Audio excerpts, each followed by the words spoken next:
आज मुझसे किसी शख्स ने पूछा कि पाकिस्तान में तरक्की ना होने का राज क्या है, वजह क्या है, मसला क्या है। तो मैंने बहुत गौर किया और बहुत देर में सोचता रहा कि कौन सी ऐसी वजह है कि हम लोग तरक्की कर ही नहीं पा रहे। त- सांप वाला खेल है हमारा कि हम थोड़ा सा ऊपर को जाते हैं, फिर कोई हमारी टांगें खींचता है, हम वापस नीचे आ जाते हैं। तो इसमें बुनियादी चीज़ ऐसी है कौन सी जो हमें जो है वो तरक्की नहीं करने दे पा रही। तो बिल आखिर मैंने वो चीज़ ढूंढ ली और मुझे तो यही समझ आई है। अब आप लोग भी देखें अपने इर्द गिर्द, क्या है वाकई यही यही राज है इसका, यही मसला है इसका। तो अपने घर में, अपने दोस्तों में और अपने इर्द गिर्द अब देखिएगा कि काटन का सूट जो है वो हमारा बुनियादी मसला है। कि काटन का सूट एक तो आप जब पहनते हैं तो उसके बाद आप कोई काम नहीं कर सकते। ना आप घर का काम कर सकते हैं, ना आप उसको पहन के कोई बाहर का काम कर सकते हैं, सिवाय इसके कि आप उसको पहन के और अकड़ के चल सकते हैं और कुछ नहीं कर सकते। फिर उसको एक दफ़ा पहन लें, आप उतारें तो दूसरी दफ़ा नहीं पहन सकते हैं। उसको धोना और उसको इस्त्री करने पे आपके एक्सपेंसेस बहुत ज़्यादा आते हैं। तो एक ऐसी चीज़ जिसके ऊपर आप बहुत खर्चा करके और अपने आप को मतलब बना संवार के आप उसको पहनते हैं, वो आपको नाकारा कर देता है। तो अगर हम सिर्फ कॉटन का सूट पहनना छोड़ दें, आप सोचें जब कोई आदमी काम कर रहा होता है तो क्या उसने कॉटन का सूट पहना होता है? वो कैजुअल ड्रेस में, वाश एंड वेयर में, ट्राउज़र में, टी शर्ट में इंसान बहुत एक्टिव होता है। मैं आपको मज़े की बात बताऊं कि एक दफ़ा कोई 2 ढाई साल पहले मैं और मेरा एक दोस्त, हम सिंगापुर में थे और हमारी मीटिंग थी वहाँ पे, बिज़नेस मीटिंग।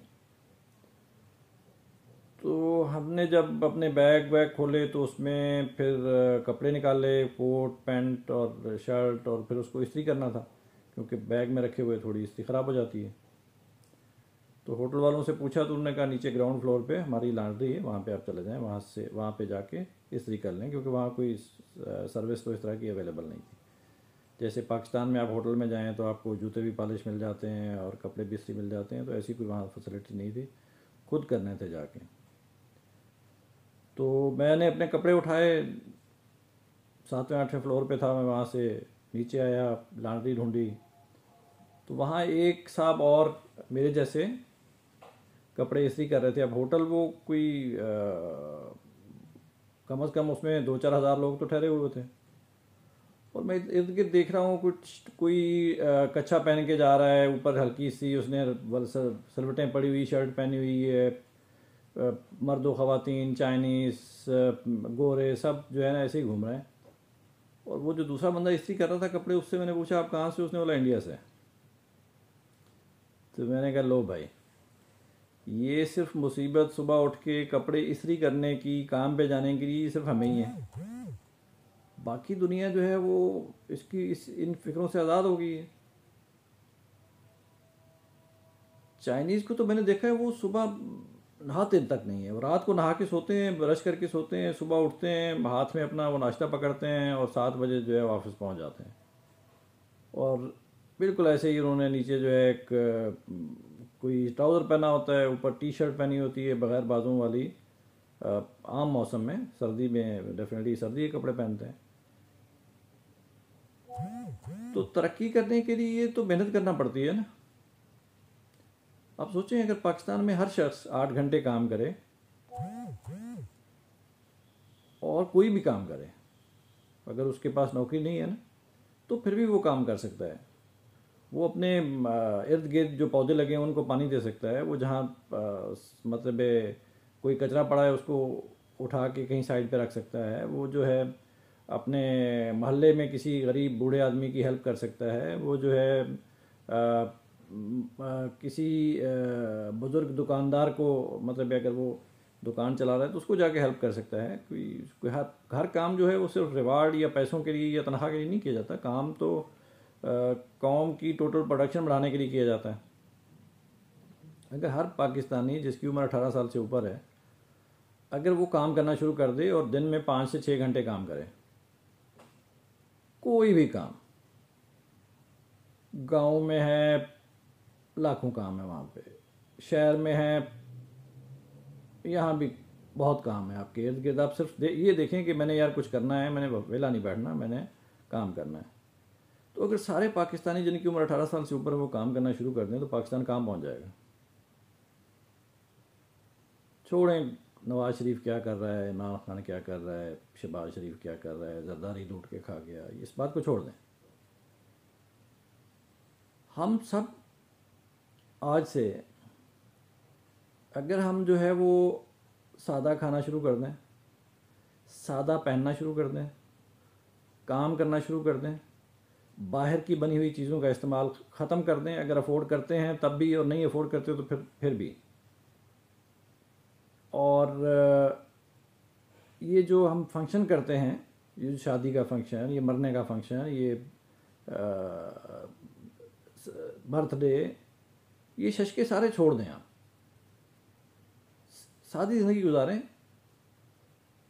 तो ये पाकिस्तान पे जो 100 बिलियन या 110 बिलियन डॉलर का जो कर्जा है, जो आज हमारे पास दवाइयों के पैसे भी नहीं हैं, आज हम पेट्रोल ख़रीदने के लिए भी परेशान हैं, आज हम इंपोर्ट भी नहीं कर पा रहे, ये सारे बर्डन हमारे ख़त्म हो जाएंगे।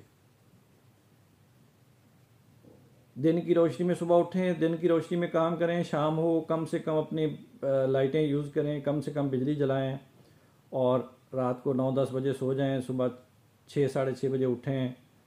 एक नेचुरल, वैसे तो देखें अल्लाह मियाँ ने इंसान को बिल्कुल नेचर के साथ पैदा किया है, हर चीज़ उसको दे के भेजा है ज़मीन के ऊपर ना, कि उसको क्या कुछ चाहिए होगा, उसको खाने के लिए क्या चाहिए होगा, उसको रहने के लिए क्या चाहिए होगा, उसको इस्तेमाल करने के लिए क्या चाहिए होगा। जब ये हम इंजन गाड़ियाँ डीजल पेट्रोल नहीं बना था तब भी घोड़े खच्चर ऊँट अल्लाह मियाँ ने तब भी वो दिए हुए थे लोगों को सफ़र करने के लिए और अपना ज़िंदगी गुजारने के लिए। तो अगर हम ये फ़ैसला कर लें कि हमने नेचर के साथ ज़िंदगी गुजारनी है, तो क्या पोल्यूशन होगी? अभी जो लाहौर का या कराची का जो एयर क्वालिटी इंडेक्स है, जिसमें जो हवा होती है, जो हम सांस लेते हैं जिस हवा से, उस हवा की क्वालिटी को सादे लफ्ज़ों में यूँ कहें कि हमारी हवा जो हम अपने फेफड़ों में लेके जा रहे हैं उसके अंदर गंद कितना है। अगर वो एयर क्वालिटी बहुत अच्छी है तो हमारे फेफड़े साफ़ रहेंगे, हम अच्छी ज़िंदगी गुजारेंगे, अच्छी सांस आएगी, खून साफ़ होगा, जिस्म हेल्दी होगा, दिमाग फ्रेश होगा। और अगर इस तरह की हवा होगी जिसमें सांस लेते हुए बंदे को ऐसे लगता है कि वो किसी भट्टी में है, या किसी शाम को इतना धुआं होता है कराची में, यू कैन नॉट इमेजिन।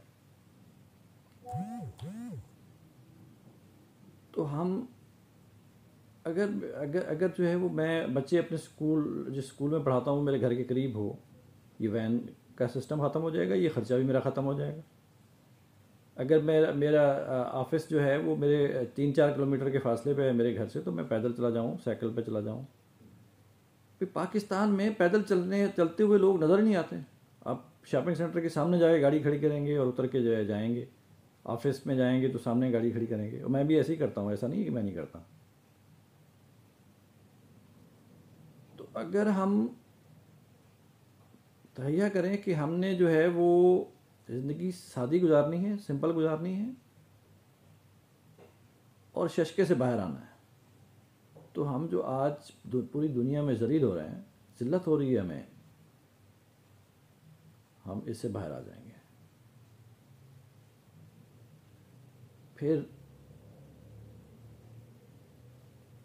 जब हम खुद कफ़ील हो जाएं, जब हमारे पास वसाइल हो जाएं, जब हम इतनी अपनी प्रोडक्ट्स बढ़ा लें, इतना हमारी जीडीपी बढ़ जाए, हमारे जो कर्ज़े हैं वो ख़त्म हो जाएं, तो उसके बाद हम फिर ज़िंदगी को बेहतर कर सकते हैं, फिर अय्याशी करना शुरू कर दें। लेकिन फ़िलहाल आज के दिन में पाकिस्तान दवाइयाँ ख़रीदने के लिए परेशान है, पेट्रोल ख़रीदने के लिए परेशान है। सोचो अगर पैरासिटामोल की गोली ना मिले, या जितने लोग हॉस्पिटल्स में दाखिल हैं इनको दवाइयाँ ना मिले तो क्या होगा इनका।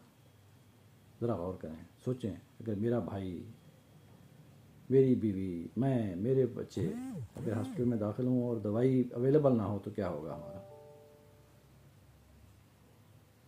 अगर अब भी नहीं सोचेंगे तो कब सोचेंगे? पाकिस्तान जिंदाबाद।